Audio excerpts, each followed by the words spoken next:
There was a time not too long ago when construction union officials in California and nationwide argued that PLAs were an appropriate construction management tool for large, multi-year infrastructure projects that require contractors to coordinate large numbers of workers in many trades. For example, the only PLA case to come before the California Supreme Court was the Associated Builders and Contractors Golden Gate chapter versus the San Francisco Airports Commission. The San Francisco Airport Commission required contractors to sign a PLA for a 10-year, $2.4 billion expansion and renovation of the San Francisco International Airport.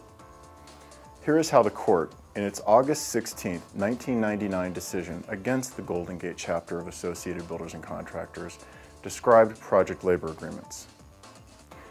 The PLA is an example of a type of pre-hire agreement designed for large and complex construction projects.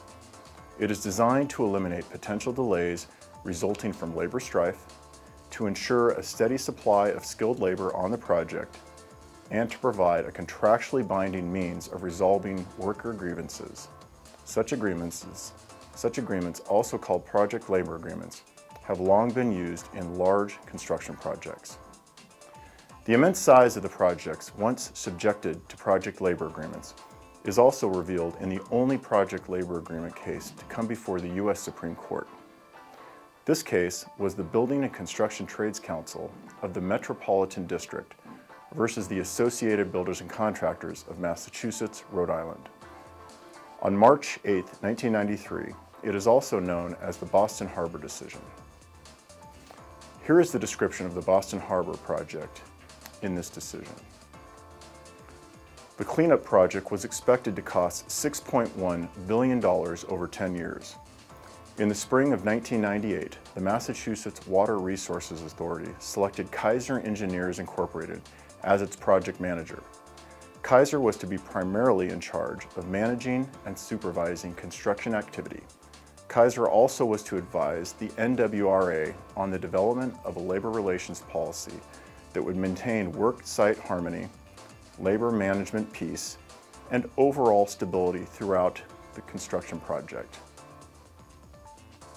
And the U.S. Ninth Circuit Court of Appeals weighed in with the decision on October 28, 1998, about the legality of a project labor agreement opposed by the Metropolitan Water District of Southern California.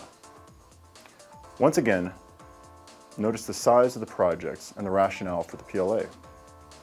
MWD determined that it would construct the East Side Reservoir project, which will expand water storage capacity for the area it serves. The cost of that project will be in the neighborhood of $2 billion. It will obviously require large numbers of companies and laborers to bring it to completion. NWD also decided to construct the Inland Feeder project, which is a water distribution pipeline that will cost about $1 billion in an attempt to assure a good measure of labor harmony. MWD pursued the negotiation of the PLAs with a number of unions. My, how times have changed. Somehow the union targets for project labor agreements have evolved from airports, reservoirs, and dams to dinky bathroom remodels meant to ensure government compliance with the Americans with Disabilities Act. They've gone from the Hoover Dam to the too low flow toilet bowl. Perhaps it's time to reopen the legal challenges to project labor agreements now that they're used for bathroom remodels and, as listed in Appendix B of the 2000 Orange County Project Labor Agreement, quote, bird, weed, and dust control, unquote. For CFEC, I'm Eric Kristen. Have a great day.